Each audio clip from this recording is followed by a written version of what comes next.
So yeah, good afternoon, everyone. As Karen said, I'm Isaac Simmons. I was diagnosed with autism from the age of 4, which is quite young. And I work in the video games industry as a UI software engineer to help make the Football Manager game series. I work for Interactive, who are owned by Sega. And I've always really enjoyed programming, and it's quite a logical thinking job. So kind of naturally, as I grew up and kind of tried to figure out what I want to do in this crazy world, I thought, it's a logical job and kind of matches my way of thinking. It appealed to me, so I kind of progressed towards programming. I've only had this job for about 3-ish years, and I only left university about 3 years ago. So I would say I'm very, very early in my career. So it's, I'd have less of a story than Aaron or Mike, but I still think I can help someone, I hope. So I'm going to talk about more of the process of how I got here today, how I applied for jobs, how I went to, kind of interviews, and talk about some of the stuff that helped me through that. Because at the end of the day, I think almost doing the job itself isn't the hardest part. Actually getting your foot through the door, making an impression, that can be really hard. And I think it's something that hopefully I can help other people with. So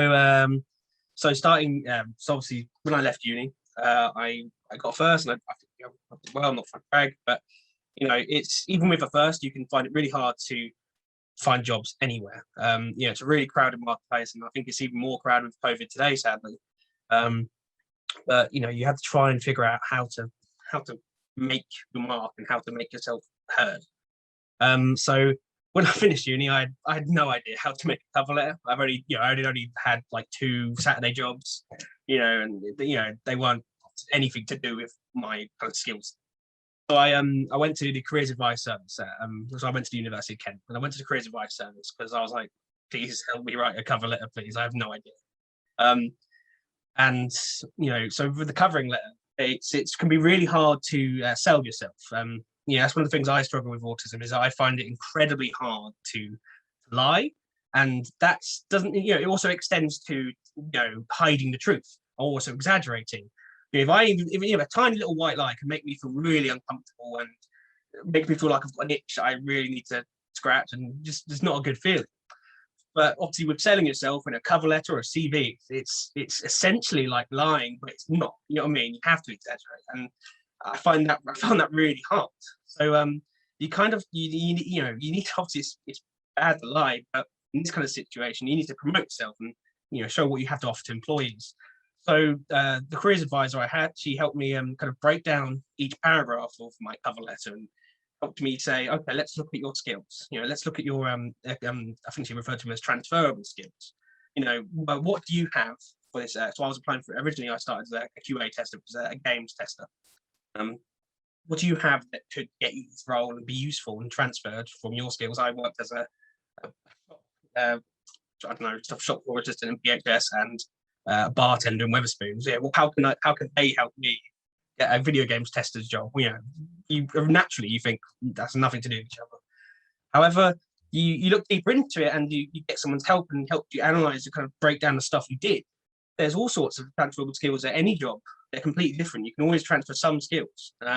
Wetherspoons and being on a shop floor team, you've got teamwork, you've got taking orders, and you've got working under pressure, especially in a bar. There's all sorts of skills that you can grab and take from that and say, look, I've got all these skills, I've done them, I can prove that I've done them. Even though they might not be in the same industry, I've had them. So it really helps to get someone else to kind of look into your life and help you break it down, whether it's your friend, your mother, your loved one, or like a careers advisor to help kind of break down and find those skills that you have. It's the same thing for your CV. The CV, in my personal opinion, is a bit easier because it's less of a love letter saying, look, please hire me. It's more of just a general overview of your career. And again, sometimes you can, if there's a job you really, really want, you could tailor your CV to that job. So I think when I was first starting out, I was applying for programming positions and testing positions. So I had 2 CVs, one that had kind of leaned towards testing side of things and analytic skills and stuff like that, and one that leaned towards programming. So I think it's really good to help get your friends, family, and advisors to figure out how to make CVs and covering letters. And it was something it's one thing actually. I'm again like Mike. I think maybe Aaron as well. I'm reading for a little thing. I never public speak. I actually added something. John, you said to Mike, you said about how you want to get a foot in the door and contact someone. One kind of modern way of doing that is using LinkedIn. And I know, everyone kind of bangs and goes, "Oh, LinkedIn's great." LinkedIn is actually, it's really good. It's a really good modern way to connect to people in the industry. I always had my parents saying, "Oh, just go around and, hand out your flyer to more jobs." But people would look at me and like laughing at the store. It's like, "What are you doing? Just apply online." It's not what you do anymore. So LinkedIn is a really good way, to actually talk to people who work in that job. And sometimes they might have their, you've got like privacy settings or whatever, sometimes they just let anyone talk. So before I got this job here at SI, Sports Interactive, I talked and reached out to someone. I found someone who worked there who was like, had an account that I would be able to talk to them. I messaged them and said, "Hey, what advice could you give me for getting a QA position and writing my cover letter?" And he was really happy to reply, and I got direct advice from the source of the job that I wanted. So there's a help you can get from the people who work at the company as well. You just have to kind of take that risk and reach out, because the worst they're going to say is, "No, I don't want to help you," which isn't that bad. So when I actually applied and got the interview, I kind of had to think of, okay, so I've done the kind of bit about selling myself and getting the interview. How can I do this? It's a difficult task. It's another challenge. And the advisor I had, she recommended using this system called the STAR acronym. Basically, it stands for situation, task, action, and result. And obviously, being autistic, I find it hard to sometimes come up with things on the fly, like, come up with examples of my work on the fly. So I was like, okay, how can I think about these situations that help me? So using this kind of STAR system, the idea is that you say, you can write down on a piece of paper, and especially with, modern technology, with Zoom calls now being interviews, you can write down bullet points and stuff, like what I've done now. I'm reading off some bullet points and thinking about stuff, So you can use this kind of system. If they said, "Oh, tell me how they look at your CV and they see you've put teamwork." They say, "Oh, tell me a situation where you've used teamwork." You think about situation. You say, "Okay, the situation is I was working Wetherspoons. What was the task I had to do?" The task was, well, it was a busy night. I had to, serve loads of customers. What action did I take? Oh, maybe I went to the back and asked for some help from, someone who's doing something in the back. Or then you tell them the result and how you got through it and what was a good thing that came out of your action and the task you had. And what you can do is you can kind of write and think about the questions they might ask you, and kind of use your CV as a template, and also use their job application and look at the stuff they're looking for, and kind of think about, okay, they might ask me about analytical skills. Let's write down a situation where I was analytical, so I can quickly tell them off the cuff, "Oh, I'm analytical. I've got a situation about that." So that's a really good method, is to write down these kind of questions you think they're going to ask you. You have ready to tell them. I think one of the other things you can also do to help kind of prep yourself for interviews is definitely get support from your loved ones and friends. Again, I was incredibly nervous. I'm still incredibly nervous going to any interview. And, it's a lot easier doing it in video now. I literally, I normally, she's not here today, but normally I literally have just my wife sitting, a couple of feet beside me, because she's right there and they don't know she's there. But when I went to this interview in person, my wife came, I organised and talked to her, and she booked a day off from work, and she came all the way up to the train with me on London. So it helps to have your loved one kind of giving you that support and, helping you calm down, whilst you go to your interview. And also an extra kind of bonus tip, it's less to do with autism, well, it might be, is that you should definitely ask, if they don't tell you in an interview, which is kind of more post-COVID advice, I guess, or pre-COVID, you should definitely ask what the dress code is, because you don't want to turn up to an interview in a suit and tie and everyone else is wearing a shirt.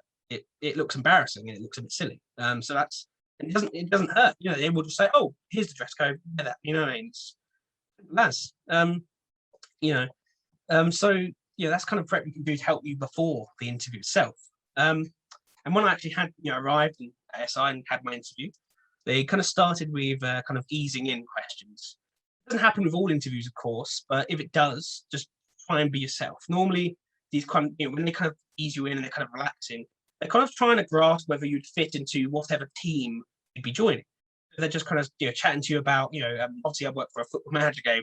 They were chatting to me about local football recently, and they were chatting to me about, I think at the time it was World Cup in 2018. Was it the Euros? I can't. And it's so think about less about, oh, this is pressuring, they care about what I'm saying. Just be yourself. And, you know, being yourself is being, you know, part of you. And I think it is being autistic. Maybe even say it before, just like, oh, by the way, I am autistic, you know, so I might have these things, you know, say it at the beginning, you know, so, you know, they'd rather know that you're autistic going into an interview than not, and then thinking that you're just rude. Because I know sometimes people with autism can come across as rude, and it's just a thing. Also, you know, a kind of great tip, and I definitely used it a lot, is if you you ask them for a glass of water at the start of an interview.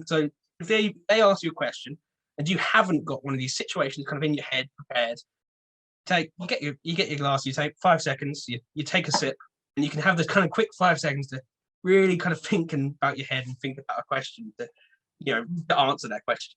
And also, like, another thing is, I also sometimes find it hard to express my interest. You know, sometimes if I want to express I enjoy and I want a job and I really like them, you know, it's either I would either go too much or too little. You know what I mean?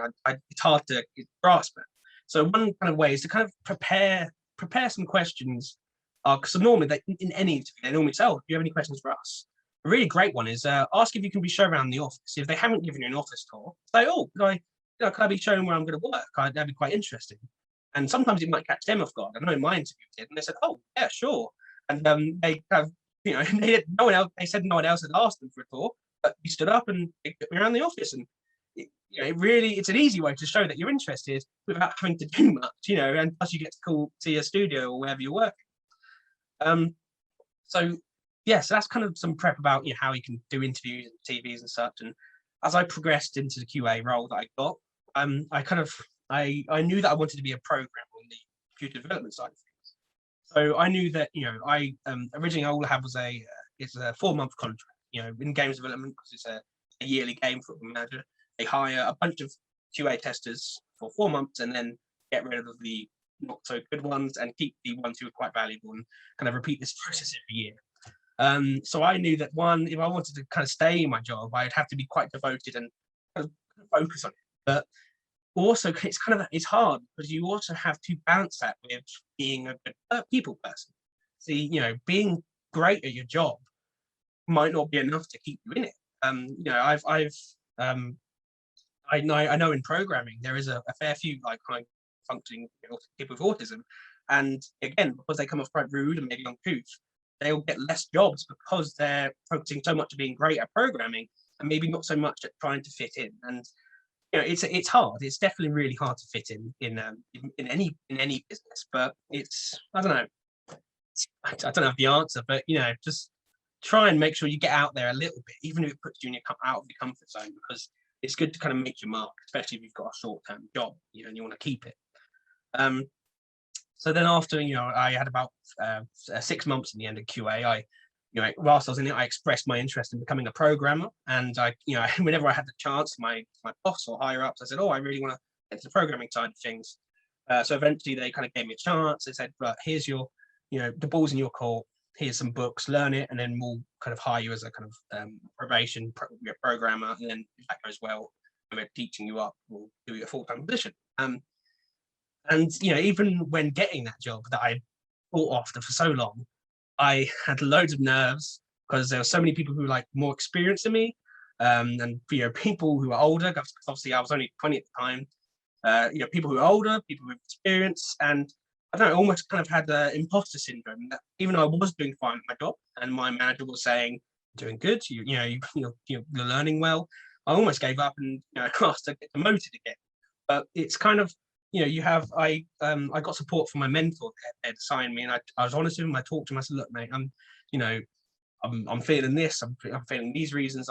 You know, I don't know how good I am." And he helped me through it, and eventually I did get a full-time position, and I've kind of shook off those kind of imposter syndrome vibes. And it kind of goes to show how important just talking to people who are close to you, or even colleagues who are close, you know, just talking to can help you through situations that you just kind of invent in your own mind. And kind of speaking about kind of, I don't know, events that you make in your own mind. That whilst growing up, I always used to have this kind of idea that I didn't like being autistic and I didn't like being different from other people. I wanted to fit in and I wanted to not I guess I considered it not normal at the time, but it is normal. Yeah, assure you. But I remember, like, some tests when I was, in school, I'd say, I don't want the extra time. I want it to be fair. But as I kind of got older, I kind of learned that it is kind of fair. It's leveling the playing field. You know what I mean? I may not be as good as interviews at other people. So if you disclose that you're autistic in an interview or any place, when you're getting a job, it just levels the playing field a little bit, because you don't have always the same social skills as other people. So I don't know. It's when I first joined, I didn't tell my workplace at all that I had autism. But as I kind of lent into it and found my comfort zones, I eventually told my boss and told a couple of colleagues, and I don't know. I didn't see much of a change. No one judged me for it, and that kind of made me more comfortable with telling people. And even now, I'm applying for new jobs in the game industry, and I just kind of bring it up casually in conversation. And it's you can even use it as a bonus. People say, "Oh, what's your strengths?" You can say, "Well, I have autism, and because of that, I'm an out of the box thinker. I think different to how other people without autism do, and because of that, I can think of creative solutions and creative ideas that other people might not." And being autistic sometimes gives you an advantage. So it's an interesting, I don't know, disability, I call it. I wouldn't even call it sometimes an advantage. So, it's like an ability almost. So I guess, it's challenging having autism, but there's ways you can overcome it. And I think throughout my life, I've always been offered this kind of formal support and stuff like that. And, I think eventually I realized as I got older, I've always had this kind of informal support network right by my side. I've had my wife, my mother, my friends, my family, and I'd suggest, anyone out there, is that you should take your informal support network, your friends, all that, and they can help you get through tough decisions and hard situations. Without this support, I don't think I'd be where I am today. So make sure when you're out there looking for work, that you get help from your close friends and family. And I think if I was to give advice to my former self, is that if you are applying for a job and you've got an interview, just think that I am good enough, because you wouldn't have got an interview without impressing someone. Yeah, that's it. Thank you, everyone.